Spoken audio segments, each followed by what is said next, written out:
what's up, everybody? Welcome back to our Sunday conversation. Coach Bew, we back on track with a special guest today. All right, Coach, we're sitting down today with legendary Coach Jim Mckee from the Scott County Cardinals, a.k.a. TTUN, that team up north, as they call them.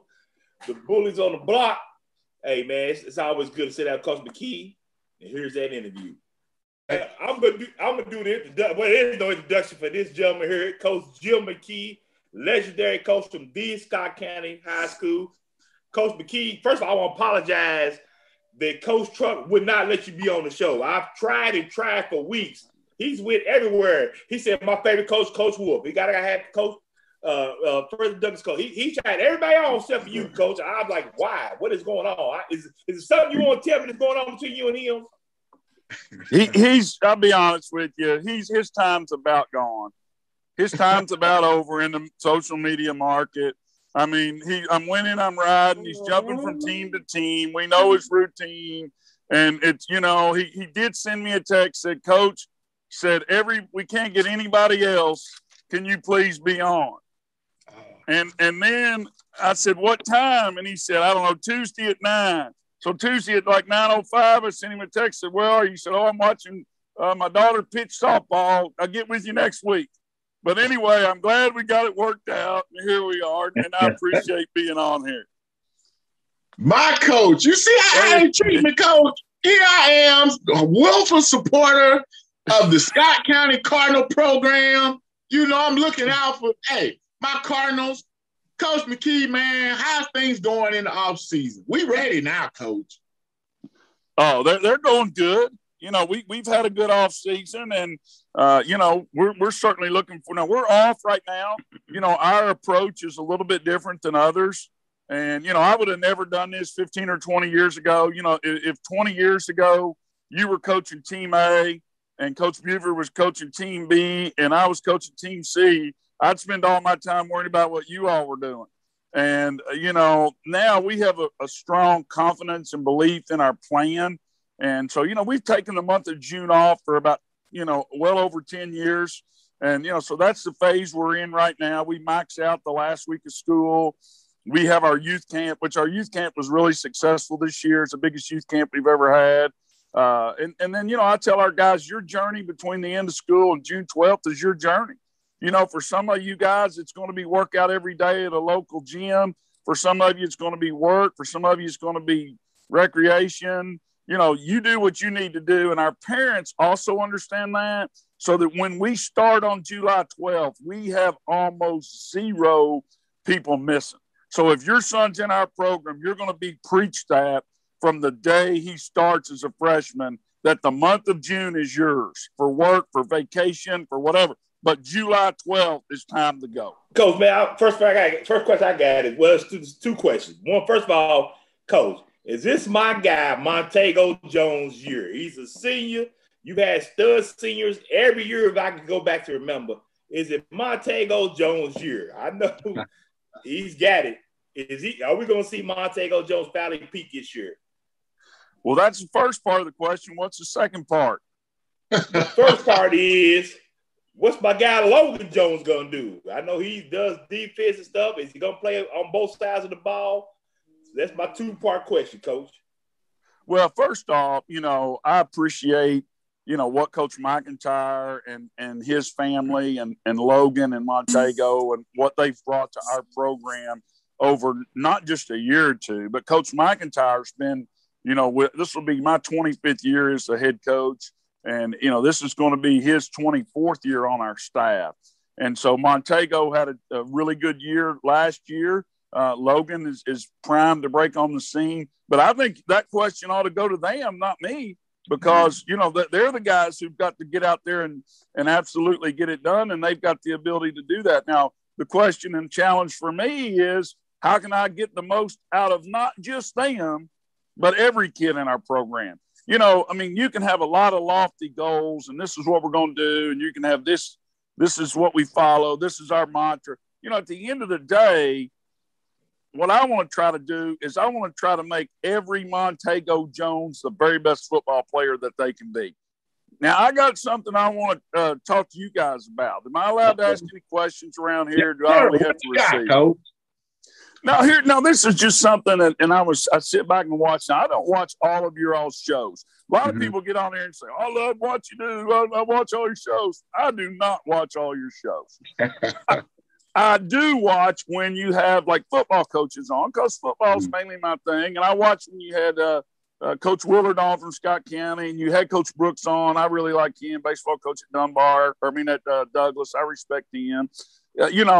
But I think something that, you guys ask the coaches, and it's I really think it's that the coaches in Lexington as a whole maybe are get a little bit of an unfair rap. You say, hey, what's it going to take to beat these Louisville teams?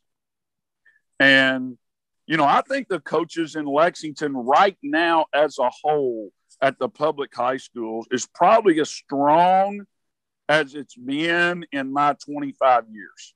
I don't know them all. I don't know Coach Smith very well at Tate Creek, but, he had them in the semifinals 2 years ago. And I just halfway know Coach Gay just from where he was the defensive coordinator all those years. But now the other guys, I know them, pretty well. I mean, Wes Johnson's a hell of a football coach. Yes. I mean, Philip Hawkins is a diehard. He's like me. I mean, he lives it. And of course, Coach Shaw, is a very, he coached with us in an all-star game. He's a tremendous coach. I think there's some things that you got to consider when you play the big three teams. When you play St. X, Trinity, or Male. Here's a question for you guys. How many times did we play St. X, Trinity, or Male in the state semifinals or finals? I know you had to beat both of them when you won your championship, didn't you? Didn't you beat both of them when you won the championship? And you had to beat one of them to get to the championship 2 years ago. Yeah. All right, we've played them 8 times in either the state semifinals or finals, and our record against them is 1-7. I mean, Coach, that's great. But it is, well, we got the one. But here's a few things you got to remember, I think, when you deal with them. Number one, you're not going to outcoach them, okay? Wes Johnson or Philip Hawkins or whoever, Jim Mckee, you're not going to outcoach their staff, all right? I mean, Kevin Wallace is at St. X right now. He's a tremendous coach. Mark Bruner's our defense coordinator. He's outstanding. You're not going to out-coach Chris Wolf and his staff. So the best thing you can hope for is to break even on coaching. You're not going to play any harder than they are. Like, do you remember? Just think about what happened when Bowling Green played Trinity this year. Do y'all remember? Trinity pretty much wiped them off. Bowling Green didn't get a first down in the first half. They didn't get a first down. They were the 5A state. So you're not going to play harder. In other words, you cannot get your kids to line up and the 4 to 5 seconds from snap the whistle to go any harder than their kids are going to go. You're not going to. And so you better have equal or better talent than what they have. And even sometimes when you have equal talent, you're going to lose. Now, it's really, I think it's unfair sometimes to take away, for example, from what Dunbar accomplished this year because Male beat them bad. Now, Frederick Douglass is a tremendous football team right now. I mean, they're going through a run of talent. And I've been around here and watched Lexington football. I don't know how old you guys are, but I mean, I've been around here since the fall of '97. What Douglass has going right now, nobody's ever had.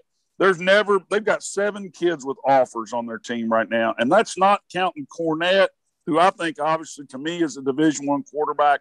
He's got to find the right mix because so many colleges use a quarterback in the run game a lot right now. He's got to find that mesh with somebody that's looking for more of a drop back guy. And I love Cam Dunn. I mean, I think he is a tremendous player. And I don't know that he has a Division I offer yet, but so they're going through a great run. But even as good as they are, do you remember what happened when they scrimmaged Trinity a couple years ago? I mean, it wasn't very close. And I really thought that 2000 – you tell me if I'm wrong. I'd love to get your all's opinion on this. That 2019 Douglas team, I thought they had 4 kids on it that had a chance to make NFL rosters. That's just my opinion. I think it would not floor me if Walker Park someday is on an NFL roster. It would not floor me if Jaeger Burton someday's on an NFL roster. And I told you all had me on the show. I love Devin Neal. Yeah. I mean, I thought he was a hell of a football player. And my understanding is he went to Baylor and did pretty well as a true freshman and got some playing time. Well, if you're getting playing time in a Big 12 as a true freshman, there's a chance you're going to be on an NFL roster. Yeah.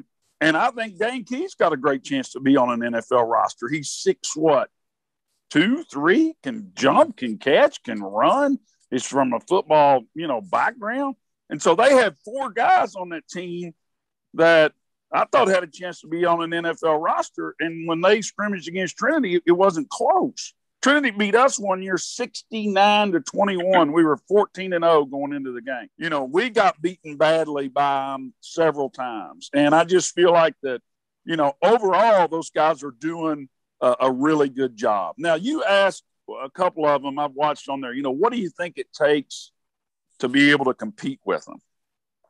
I mean, here's a couple of my takeaways from all of our time in doing it. I think there's 2 things that really helped, really 3 things that helped us be able to halfway be able to play with them. Number one, if it was me doing it, and it's a hard thing to grasp until you get to doing it because you've never, when I played football at Harrison County, I was a linebacker and a tight end or whatever. And when I started coaching, every kid in our program had 2 positions. I think you have to 2 platoon.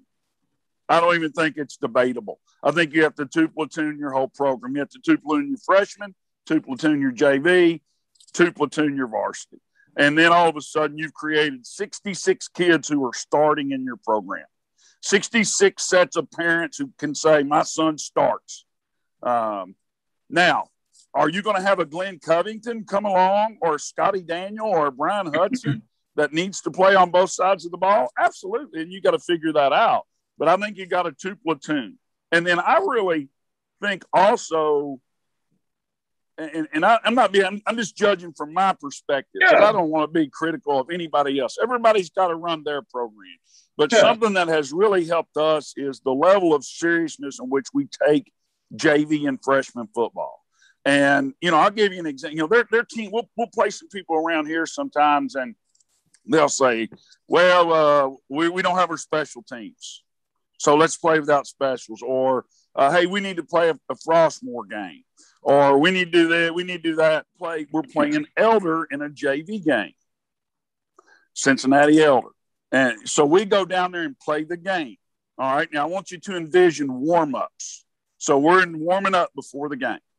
All right. Now, in this area here, that might include, for a JV game that's going to have a running clock, or a JV game without special teams, or a Frostmore game, or all these different things.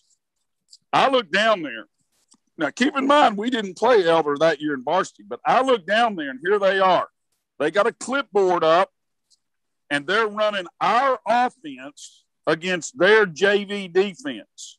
In other words, that's something that people around here only would do for varsity games.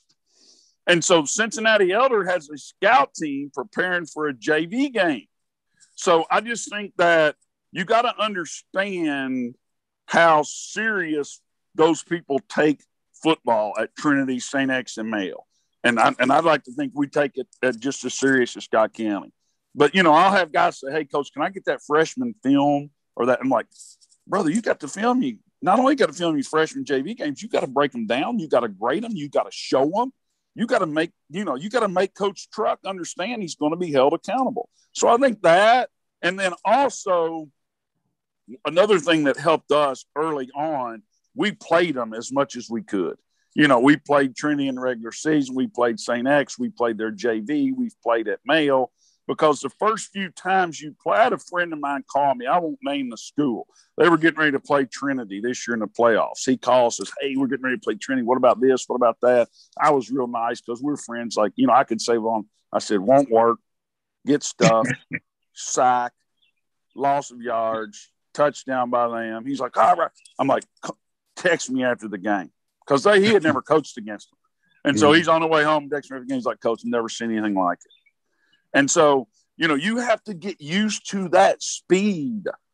And so once we started playing them multiple times, then I felt like we had a chance. And then after we had a chance, then I quit playing them and I started playing the teams in Cincinnati to try to give us the same look. So you can't be afraid to lose. It's okay to lose. It's okay to go. Look, Cincinnati LaSalle beat us 35-7 one night at home, embarrassed us. I made it through. We're okay. We're better for it. So those are some things that, you know, kind of stick out to me that maybe you can do to try to close the gap. You know, we had talked to Coach Wolf about that, and that's something that he stressed. He was like, play, because he was talking about him getting his male team up to that level when he came in. And he was like, he had to play them in JV and freshman and go on through that ladder. You got to kind of build up to that. Coach, man, you just dropping knowledge on us today, Coach. See, I told you my coach is always bringing the fire, Coach Bew. Appreciate you, Coach. So why did you wait so long to invite the man on then, Coach? The man pretty much begged you to let him on.